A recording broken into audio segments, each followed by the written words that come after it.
Update po tayo sa sunog na sumiklab sa Maypaho, Caloocan. May unang balita live si Alan Gatos sa Super Radio DZBB. Alan, kumusta na ang sitwasyon ngayon dyan?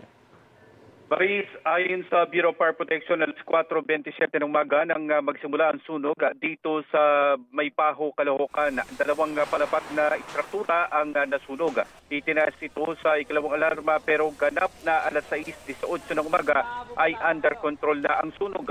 Umakyat sa bubong ang mga bombero at pinilit buksan ang mga steel door para maapula ang apoy.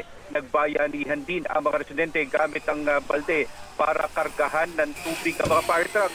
Nakatulong ang mataas na firewall ng nasusunog na istruktura para hindi kumalat ang apoy. Ilang residente ang lumikas at naghakot ng gamit.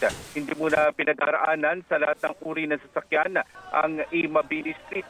Sa ngayon ay patuloy pa ang pagsisikap ng mga bumbero na tuloy ang maapula ang apoy at matukoy ang pinagmulan ng sunog. Maris? Maraming salamat. Ingat kayo dyan, Alan Gatos ng Super Radio DZBB.